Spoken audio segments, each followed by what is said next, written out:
Good evening dear students. जो कल editorial अपनों ने डिस्कस किया था उसमें मैंने आपको थोड़ा होमवर्क दिया था। आई थिंक आप लोगों ने उसको रीड आउट कर लिया होगा। तो अपने डायरेक्ट उसी स्लाइड पे चलते हैं जो अपनों ने डिस्कस करनी है, जो रिमेनिंग पार्ट है इस एडिटोरियल का। एडिटोरियल आपका सैल्वेजिंग स्ट्रेटेजी वैक्सीनेशन पे कोविड-19 की। तो इंटरेस्टिंग एडिटोरियल है। फर्स्ट स्लाइड अपनी हो चुकी है। जो नेक्स्ट स्लाइड है उसको अपनों ने डिस्कस करना है। तो यहाँ पे शानदार वाली वर्किंग आपको देखने को मिलेगी। तो स्टार्ट करते हैं इसको। यहाँ पे रीड आउट करना। रैदर देन का मतलब बजाय, किसी चीज के बजाय। रैदर देन का मतलब किसी चीज को करने के बजाय कोई और चीज करना, उस तरीके से वो करता है। Rather than view. अब जैसे आप व्यू देखोगे तो आपके माइंड में दो आपकी वर्किंग आएगी। व्यू का मतलब या तो एज ए नाउन है किसी चीज का व्यू, कि उस चीज का व्यू कैसा है, आपका व्यू कैसा है, what is your view about that particular thing, उस थिंग के बारे में आपका व्यू क्या है। तो as a noun what is your view, आपका व्यू क्या है। एक या व्यू द टारगेट वगैरह जो भी अपने बात करें, व्यू द टॉपिक, टॉपिक को देखो। तो व्यू एज ए एक्शन भी वर्क करता है। तो दोनों वर्किंग यहाँ पे हो सकती है। तो देखते हैं rather than view the crisis. अब जैसे व्यू द क्राइसिस पढ़ा, इसका मतलब व्यू द क्राइसिस, क्राइसिस को देखना है, जो प्रॉब्लम है, जो आपदा है, जो बैड सिचुएशन बनी हुई है उसको देखना है। तो व्यू द क्राइसिस है, इसका मतलब व्यू का तीर लगा क्राइसिस पे। और जैसे ही व्यू का तीर लगा क्राइसिस पे तो व्यू आपका नाउन नहीं रहा, क्या हो गया, तीर बन गया। तीर बन गया, तीर का मतलब क्या होता है, एक्शन। एरो है ये, इसका मतलब व्यू आपका एक्शन है। अब सबसे बड़ी दिक्कत ये हुई कि सर डायरेक्ट एक्शन ऐसे कैसे आ सकता है, क्योंकि उसके लिए मॉडल होना चाहिए या फिर हेल्पिंग वर्ब तो होनी चाहिए ना। क्योंकि सर स्ट्रक्चर में तो हमें यही लिखवाया जाता है कि subject plus helping verb plus पता नहीं क्या क्या। तो यहाँ पे अपने को वो जो रटी रटाई चीज है वो आपकी खत्म होगी। कि जो स्ट्रक्चर आपको बताई जाती है कि प्रेजेंट की ये स्ट्रक्चर है, पास्ट की ये स्ट्रक्चर है, तो यहाँ पे टीचर्स आपको बेवकूफ भी बनाते हैं। टीचर्स आपको डायरेक्ट क्या बोलते हैं कि प्रेजेंट की स्ट्रक्चर रट लो, पास्ट की स्ट्रक्चर रट लो, मतलब टेंसेस की स्ट्रक्चर रटवाते हैं आप लोगों को। और जब आप क्लास में आते हो उसके बाद में आपको क्लास में क्या करते हैं, स्टार्ट में आपसे सुनते हैं, आधा घंटा टाइम वेस्ट वहां पे करते हैं। क्या क्या पास्ट की स्ट्रक्चर सुनाओ, चलो प्रेजेंट की स्ट्रक्चर सुनाओ। तो उससे कोई मीनिंग नहीं निकलने वाला, वो फालतू आपका टाइम वेस्ट है, वहां पे कोई मतलब नहीं है। क्योंकि वो स्ट्रक्चर रटोगे तो आप जितनी ज़्यादा स्ट्रक्चर्स रटोगे उतनी ज़्यादा आप क्या होगे, सिलेक्शन से दूर जाते जाओ। क्योंकि रियल इंग्लिश नहीं है, क्योंकि रियल इंग्लिश में रिफ्लेक्शंस भी चलते हैं, सेंस चलता है पूरा का पूरा। समझ में आ रही चीज़। तो एक टाइप से अगर आपको स्ट्रक्चर रटवाई जा रही है क्लासेज में, इसका मतलब आपके साथ बहुत गलत किया जा रहा है, आपको अपने पथ से भ्रष्ट किया जा रहा है। इसका मतलब उससे तो अच्छा है क्लासेज आप लगाओ ही मत। रियल बात बोलता हूँ, मुझे कोई दिक्कत वाली बात नहीं, कोई डर नहीं है, ये रियलिटी है। अगर क्लासेस में आपको स्ट्रक्चर वगैरह रटवाई जा रही है, नॉनसेंस चीजें रटवाई जा रही है, रूल्स अपवाद में ही आपको घुमाया जा रहा है, इसका मतलब आपके साथ गलत हो रहा है, आपका टाइम वेस्ट हो रहा है। जग जाओ, कोई दिक्कत वाली बात नहीं है। तो यहाँ पे जैसे देखिए, अब मुझे यहाँ पे डाउट है वो मुझे आप लोग बताओगे। ये तो अपने को पता है कि एक्शन अकेला सरवाइव नहीं करता, एक केस को छोड़कर थीम केस। तो देखेंगे यहाँ थीम केस हो सकता है। जैसे थीम केस क्या होता है, जैसे मान लीजिए इंस्ट्रक्शन होता है, जैसे अपने बोला क्लोज द डोर, मैंने बोला क्लोज द डोर, दरवाजा बंद करो, डायरेक्ट अप्लाई हो गया सुनने वाले पे। क्लोज द डोर, दरवाजा बंद करो, डायरेक्ट अप्लाई है। जैसे और भी अपने बात करें, डू द होमवर्क, होमवर्क करो, do the homework, complete your homework, homework को कंप्लीट करो। तो डायरेक्ट बिना सब्जेक्ट वगैरह दिए डायरेक्ट बातें होती है। ये होता है थीम केस, जिसको इंपेरेटिव केस भी बोला जाता है समझने के लिए, ठीक है, जिसको इंपेरेटिव बोला जाता है, इंस्ट्रक्शन की फॉर्म में होता है वो। तो ये इंस्ट्रक्शन की फॉर्म में होगा तो देख लेंगे सही होगा या तो। अब न्यूज़पेपर का है वो भी द हिंदू का, इसका मतलब गलत तो है नहीं। तो यहाँ पे बहुत शानदार वाली वर्किंग भी देखने को मिल सकती है अपने को। तो मुझे ये समझ में नहीं आया कि व्यू द क्राइसिस है, व्यू है वो आपका सर्वाइव कैसे करे। अगर अपने उन टीचर्स की बात करें तो उनके अकॉर्डिंग तो बिल्कुल ही गलत हो गया, क्योंकि यहाँ पे तो कोई मीनिंग ही नहीं है। V1 आ गया डायरेक्ट आपका, ना तो यहाँ हेल्पिंग वर्ब है और ना ही यहाँ पे सब्जेक्ट है। उनके अकॉर्डिंग तो आप बिल्कुल ही गलत कर दोगे, एग्जाम में जैसे ही आएगा स्पॉटिंग एरर में आप इसको गलत कर दोगे। क्यों? क्योंकि अपनों ने रटी हुई है स्ट्रक्चर, तो हो गई ना गड़बड़। तो वो वाली बात है।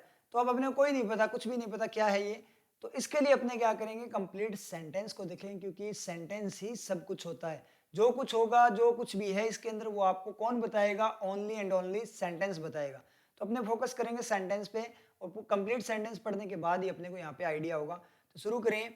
Rather than view the crisis, crisis को देखने के बजाय एज की तरह, किसकी तरह, ए पॉलिटिकल सेटबैक। एक पॉलिटिकल फॉर्म में सेटबैक का मतलब क्या होता है, पिछड़ना किसी चीज में। तो इसका मतलब आप हार बोल सकते हो। पॉलिटिकल सेटबैक है मतलब पॉलिटिकल वे में, राजनीतिक फॉर्म में क्या है, एक हार हुई है राजनीतिक फॉर्म में। जिस तरीके से कोविड से निपटने की बात हुई थी उसमें सक्सेसफुल नहीं हुए, तो इस तरीके से आप बोल सकते हो। तो ये तो अपनी एक्स्ट्रा इन्फॉर्मेशन होगी, इसको एक बार कट कर देंगे कि क्राइसिस को क्या देखना है, एज ए पॉलिटिकल सेटबैक। तो व्यू द क्राइसिस, क्राइसिस को देखो किसकी तरह, पॉलिटिकल असफलता की फॉर्म में, उसे राजनीतिक असफलता की फॉर्म में देखो। उस देखो के बजाय पता नहीं क्या है, कुछ समझ में नहीं आया, क्योंकि इतना ही मीनिंग मिला अपने को कि डायरेक्ट अपने थीम केस की फॉर्म में बात करें, क्योंकि अकेला थीम केस में ही आ सकता है और तो कोई चांस ही नहीं, तो उसको आपको मॉडल भी देना पड़ेगा, और मॉडल को क्या देना पड़ेगा, सब्जेक्ट देना पड़ेगा। तो क्राइसिस को एक पॉलिटिकल सेटबैक की तरह देखो की बजाय पता नहीं क्या। आगे बढ़ते हैं, कुछ समझ में नहीं आया ना, इसका सब्जेक्ट मिला मुझे यहाँ पे, तो थीम केस भी हो सकता है। The government should focus on A mitigation strategy.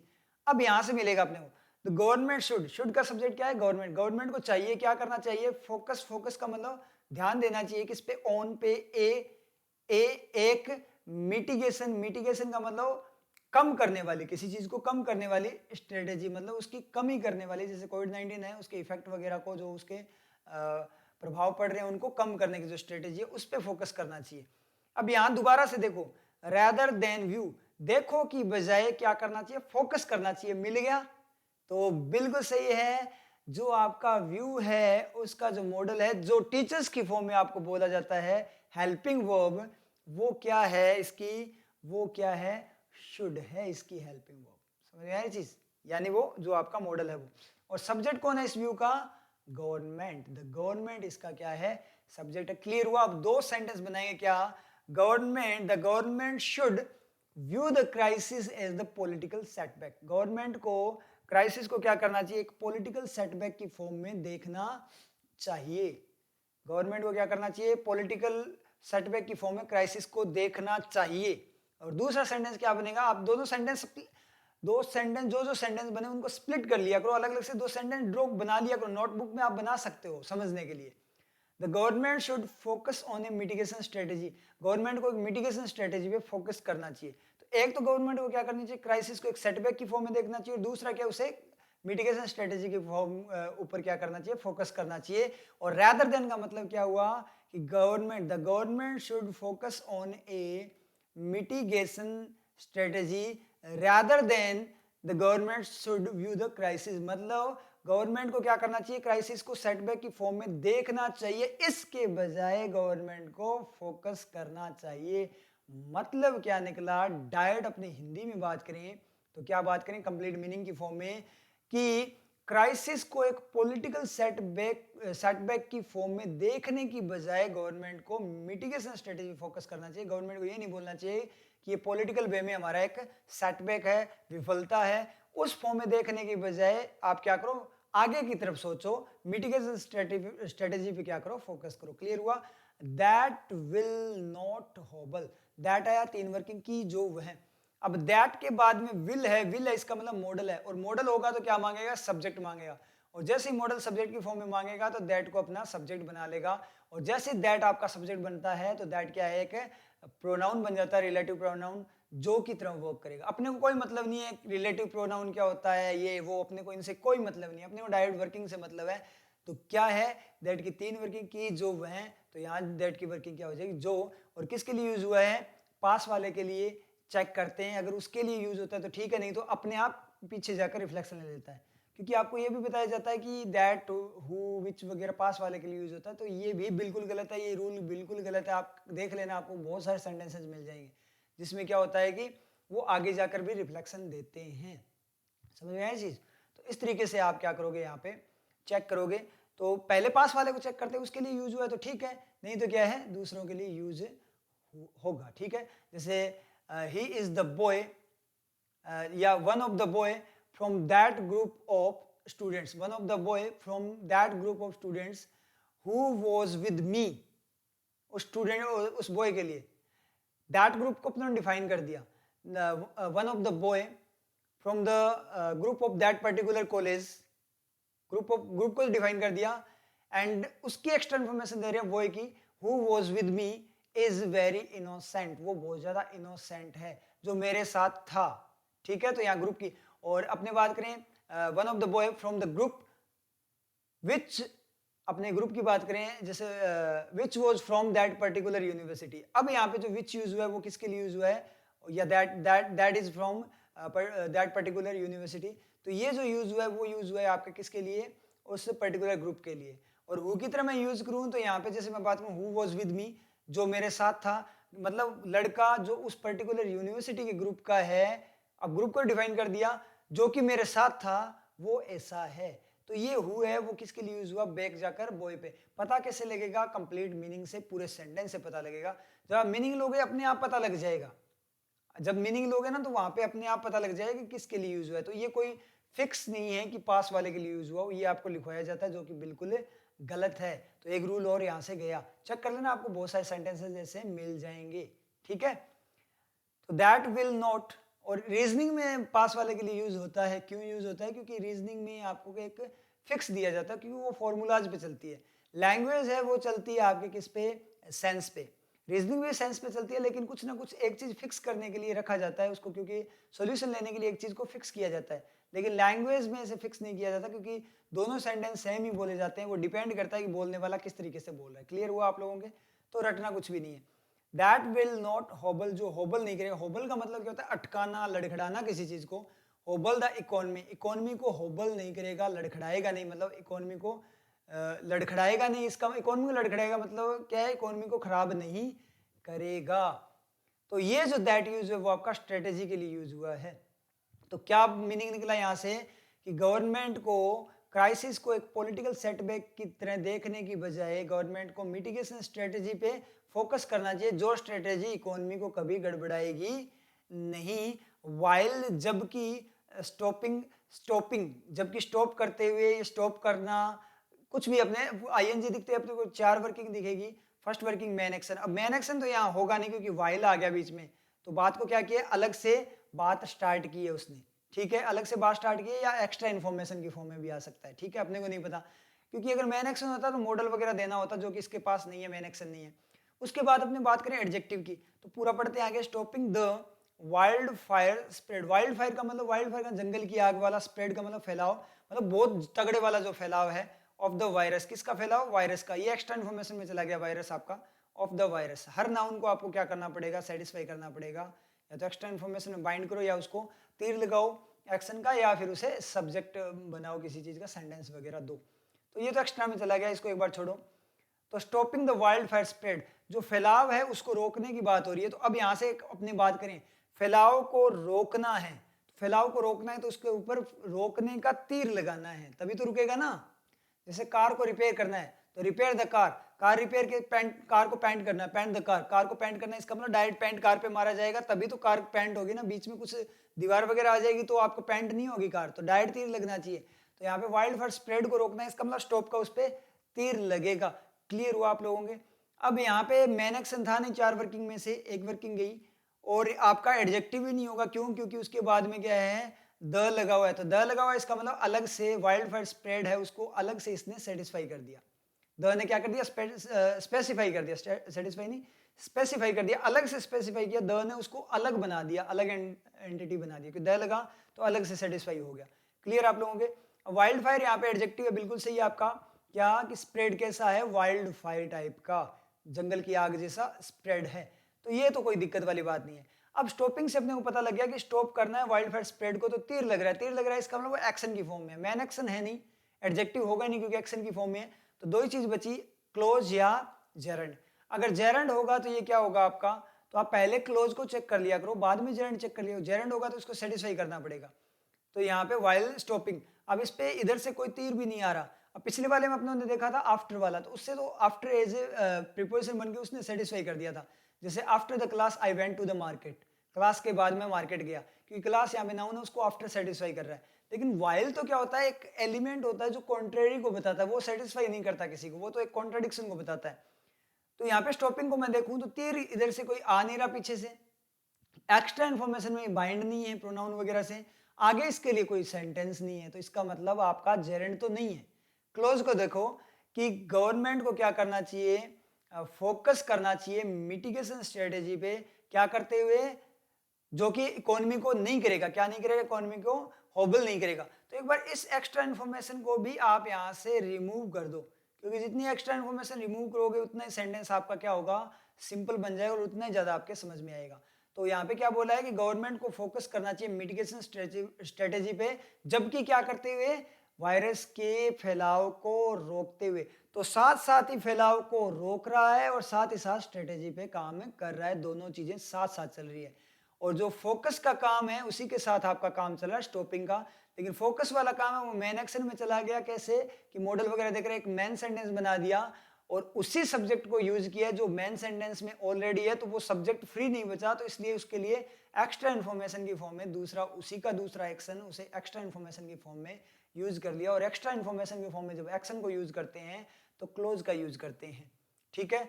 और यहाँ पे आईएनजी क्लोज किस लिए है, क्योंकि गवर्नमेंट ही स्टॉप करे, गवर्नमेंट स्टॉप की जाती किसी के द्वारा तो आप पैसिव एलिमेंट होता गवर्नमेंट, तो ईडी क्लोज आता, लेकिन गवर्नमेंट खुद स्टॉप कर रही है, इसका मतलब वो एक्शन अप्लाई कर रही है, तेज छोड़ रही है, इसका मतलब वो एक्टिव एलिमेंट है, इसलिए वो आईएनजी एडजेक्टिव को सॉरी आईएनजी क्लोज आपका यहाँ पे आएगा। क्लियर हुआ। वाइल तो किसने इसने क्या बोला यहाँ पे, पूरी बात अगर अपने पढ़े कि क्राइसिस को पॉलिटिकल सेटबैक की तरह देखने की बजाय गवर्नमेंट को मिटिगेशन स्ट्रेटेजी पे फोकस करना चाहिए, जो कि क्या करेगी, इकोनॉमी को होबल करेगी, उस स्ट्रेटेजी पे गवर्नमेंट को फोकस करना चाहिए, साथ साथ क्या करते हुए, वाइल्ड फायर स्प्रेड को रोकते हुए, साथ साथ की activity, extra activity, ING close. Clear हुआ आप लोगों के। तो ये डिफरेंस होता है क्लोज एंड जेरेंड में। क्लियर हुआ आप लोगों को, समझ में आ रहा ना। तो धीरे धीरे कोई दिक्कत नहीं है, आपके समझ में आया होगा। धीरे धीरे जैसे जैसे अपने चलेंगे तो देखो क्लोज जेरेंड वगैरह ये चीजें तो हर सेंटेंस में आएगी, और धीरे धीरे जैसे ही अपने इनका एडिटोरियल की जो क्या एक्सपेरिमेंट उसका पोस्टमार्टम करते चलेंगे तो अपने ये सारी चीजें जो वर्किंग है क्लियर होती चलेगी। आगे बढ़ते हैं, एक की इंटरवेंशन। अब यहाँ पे एक डाउट क्लियर करता हूँ, कल भी एक स्टूडेंट ने मुझे लाइव चैट के अंदर पूछा था, तो मैं डाउट क्लियर कर दूं कि जो की इंटरवेंशन है, की का मतलब इंपॉर्टेंट, इंटरवेंशन का मतलब हस्तक्षेप, तो ए किसके लिए यूज हुआ है ये मुझे बताना आप लोग। ए किसके लिए यूज हुआ है, ए यूज हुआ है एक हस्तक्षेप इंटरवेंशन के लिए। तो सर इंटरवेंशन के लिए ए यूज हुआ है तो ए क्यों आया, एन क्यों नहीं आया, क्यों, क्योंकि आई क्या है, ये इंटरवेंशन, इसमें इंटरवेंशन तो यहाँ पे वोवल साउंड ले रहा है, तो एन आना चाहिए था ना सर, वोवल साउंड है इसलिए। तो देखो ये बिल्कुल सही बात आपकी, लेकिन होता क्या है, ए और एन दोनों एक ही होते हैं, दोनों एक ही चीज है, बस वो क्या है भेस बदल लेते हैं। समझ में आ रही चीज। जैसे मान लीजिए आप एक दो वर्किंग, जैसे मान लीजिए मैं एज ए टीचर भी वर्क करता हूँ, मैं एज ए बैंक एम्प्लॉय भी हूँ, मैं एक बैंकर भी हूँ, बैंक एम्प्लॉय भी हूँ और एक टीचर भी हूँ। तो मैं बैंक में बैंक की तरह वर्क करूंगा, वहां पे टीचर नहीं बनूंगा, ज्ञान थोड़ी दूंगा कस्टमर्स को, कस्टमर्स को ज्ञान दूंगा तो कस्टमर मुझे ज्ञान देकर चले जाएंगे, तो वहां तो मुझे शांत रहना पड़ता है, ठीक है, कस्टमर्स के अकॉर्डिंग।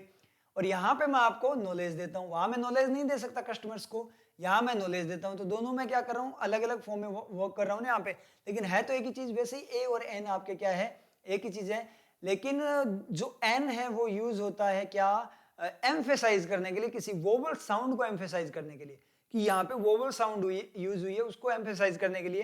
तो एक बात बताओ, वर्क साउंड पे करता है, यूज हुआ इंटरवेंशन के लिए, लेकिन ए के बाद में जो साउंड है वो क्या है, ए के जस्ट बाद साउंड क्या है, की, मतलब क्या है, कॉन्सोनेंट साउंड है, इसलिए ए आएगा। अगर ये की ना होता ना तो एन आता। तो होता क्या है, ए एन वर्क कैसे करता है, उसके जस्ट बाद साउंड कैसी आ रही है उसके अकॉर्डिंग ए एन लगता है। क्लियर हुआ आप लोगों के, जैसे उसके बाद में कैसी साउंड है उसके अकॉर्डिंग लगता है। और ये चीज कभी मत देखना आप लोग कि आई यूज हुआ है, जैसे वोबल्स होती है ई आई ओ यू, उनके अकॉर्डिंग कभी ए एन नहीं आता, साउंड के अकॉर्डिंग आता है। जैसे R B I, RBI officer की बात करूं मैं, an RBI officer, R B, जैसे आर लिख दिया मैंने, यहाँ पे आर आ गया, ठीक है, बी मैं उंगली से बता रहा था आपको, आर बी आई। तो यहाँ पे अपने बात करेंगे क्या आएगा, तो यहाँ पे आपको दिखेगा आर, आर जो कि क्या है, कॉन्सोनेंट है, तो आप क्या कर लेते हो, ए को सही मान लेते हो वहां पे। लेकिन यहाँ बोलकर देखो क्या बोला, आर बी आई, आ वोवल साउंड आ रही है, तो वोवल साउंड आ रही है, इसका मतलब क्या निकला, यहाँ पे आपका ए नहीं एन आएगा, साउंड पे वर्क करता है।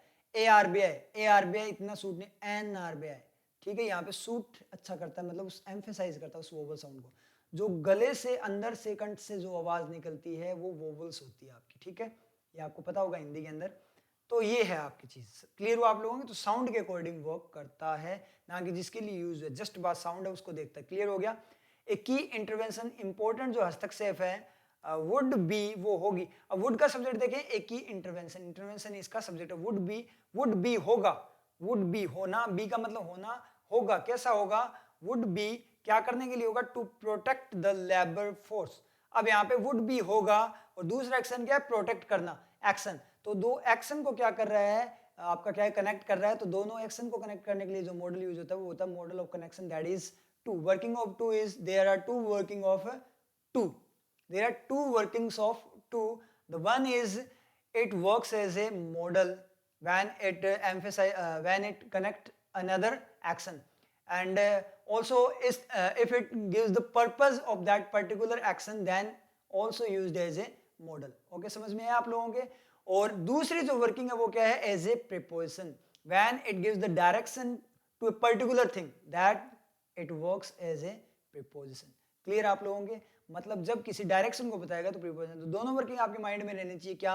एज ए मॉडल भी वर्क करता है और एज ए प्रीपोजिशन भी ये वर्क करता है। तो यहाँ पे क्या होगा कि इंटरवेंशन होगा क्या करने के लिए? पर्पज क्या इंटरवेंशन होने का? पर्पज क्या है? प्रोटेक्ट करना, बचाव करना, सुरक्षित करना। किसको? The labour force. जो लेबर फोर्स है, जो आपका मजदूर वर्ग है, थ्रू किसके थ्रू? मीडियम क्या है किसके through? Through a scaling up. एक स्केलिंग अप के द्वारा। डायरेक्ट ही पता लग गया स्केलिंग अप क्या है। चार वर्किंग दिखेगी, man action, gerund, close and adjective.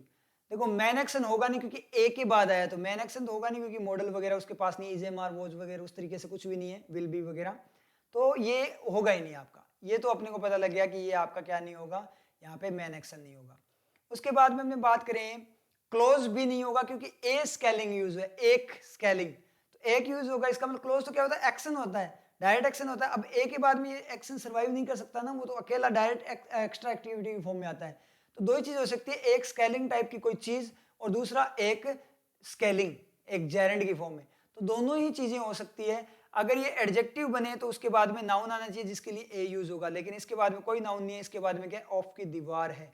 इसका मतलब ये नाउन भी नहीं है, मतलब ये एडजेक्टिव भी नहीं है क्योंकि एडजेक्टिव क्या करता है? नाउन पे डिपेंड होता है, लेकिन आगे क्या है?